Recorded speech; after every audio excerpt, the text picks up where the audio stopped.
I recently purchased the following molds from Zuri Incorporated. I have no affiliation with this company. I'm receiving no sponsorship fees. They make beautiful molds. They are very detailed. You don't have to invest in expensive molds to get started. You can use molds that are used for cake decoration. As long as they're silicone, they'll work fine. You don't even have to use a mold. You can just cut the clay in circles using any type of cutting device, or just cut them in squares and embed them with metal objects. I use the least expensive polymer clay that I can find. In this case, it was Craft Smart. I believe that's the Michaels brand. I bought it in the 1 pound packages because I was going to be needing a lot of it. And just a disclaimer, I am not an expert in polymer clay by any means.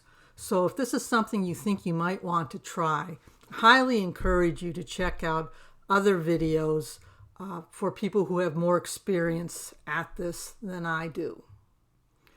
I do know that when you get your clay, you do have to condition it before putting it in a mold or using it. And all that means is to soften it in your hands, massage it, get it to soften up, roll it on the tabletop. Not only does that soften the polymer clay, but it also activates particles in the clay that actually make the clay more viable when you do go to bake it. I have found that spritzing the mold with a little bit of water will help release the polymer clay when it comes time to remove it from the mold.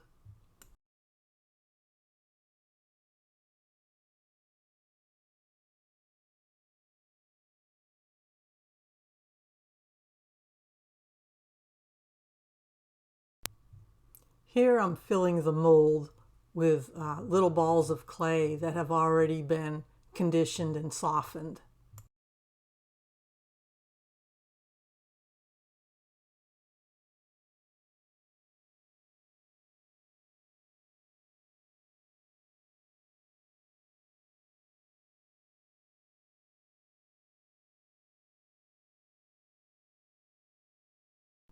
Here I'm using a blade to remove the excess clay from around the mold. Be very careful. You don't want to accidentally cut into the mold.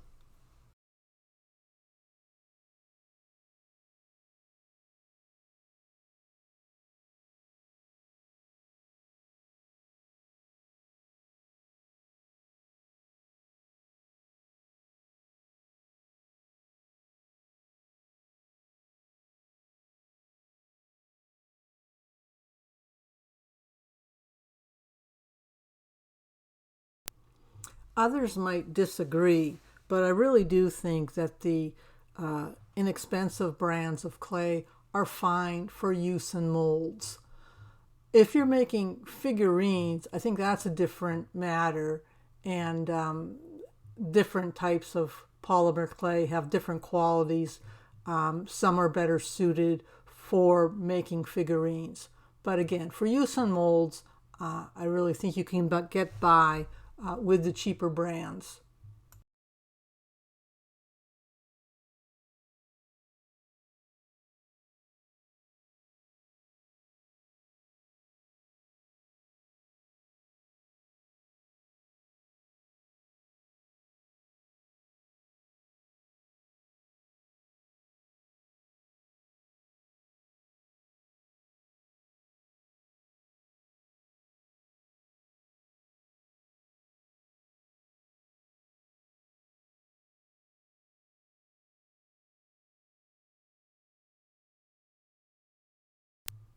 Here I'm using the blade to trim the edges of the clay and then lifting it off of the glass cutting mat.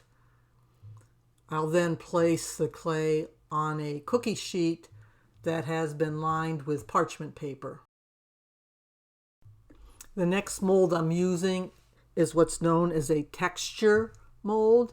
It's used to imprint a design onto the polymer clay. And in order to start, I'm trying to achieve a uniform thickness of clay. And I've accomplished that by putting down 2 wooden square dowels. They're about a 1/8 inch to 3/16 inch thickness. And then once I have that uniform thickness, I put the mold on top of the clay and then just using a roller, apply pressure to transfer the design onto the clay.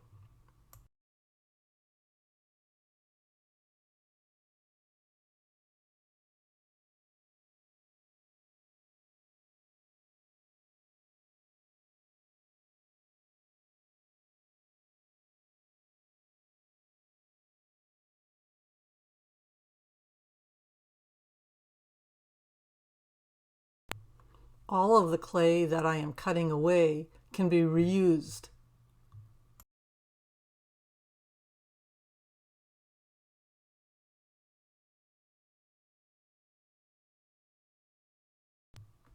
Prior to baking, I will decorate the clay using Pearl X pigment powder and different types of embellishments.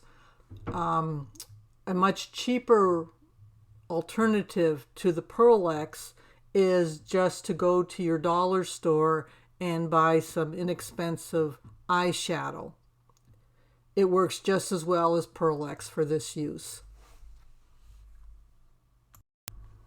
Here I'm using both a eyeshadow applicator as well as a paintbrush to apply the pigment.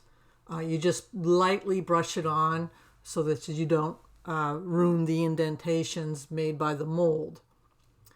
I'm using 2 different shades of gold to blend them in.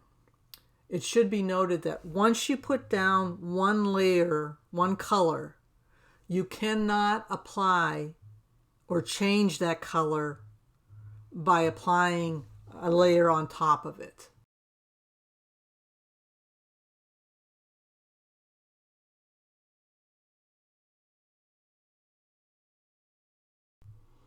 I'm working right on the cookie sheet that I intend to bake the pieces on. Any Pearl X that gets left on the parchment paper, I'm just going to leave it while I'm baking. It won't hurt anything.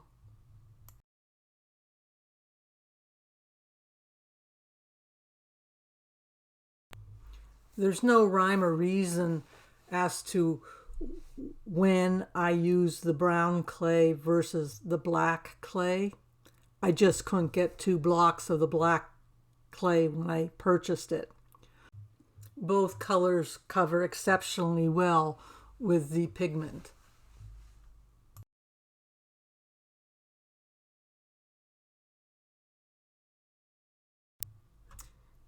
Here I'm blending the powder with my finger.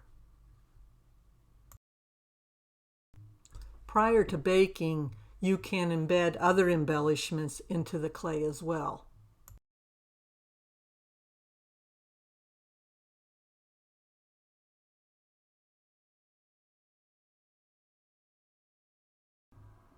The blade and roller that you see me use are tools specific to use with polymer clay and can be found in that section of your hobby store.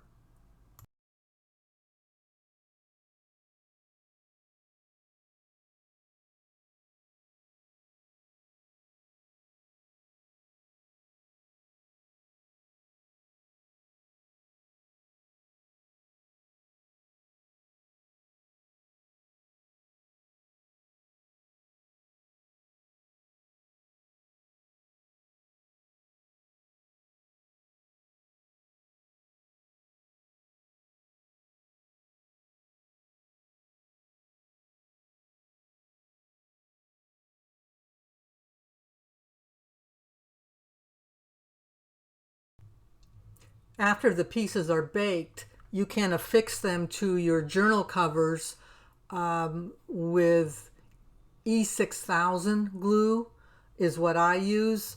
It seems to hold the baked clay in place.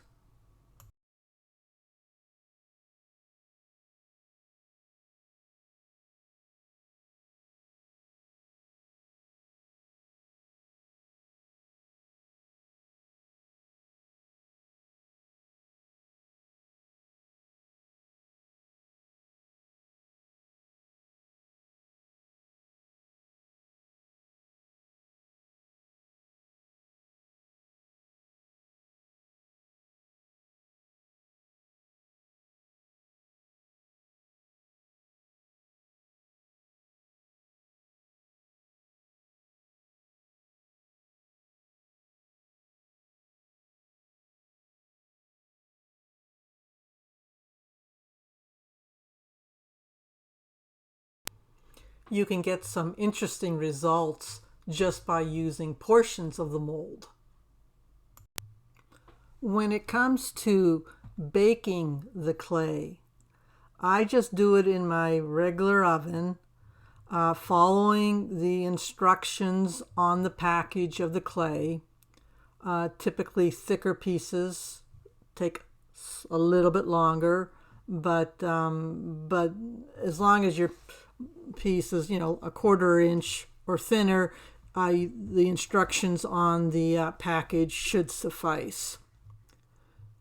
After they've been baked and cooled down, I put a layer of coating on them, a sealer, a water-based sealer. I don't think you should use anything other than water-based, as I'm not sure how it will react with the polymer clay. Your finished pieces can be used as elements on journal covers or in mixed media pieces. I hope this video has helped give you some ideas as to how you might begin using polymer clay in your projects.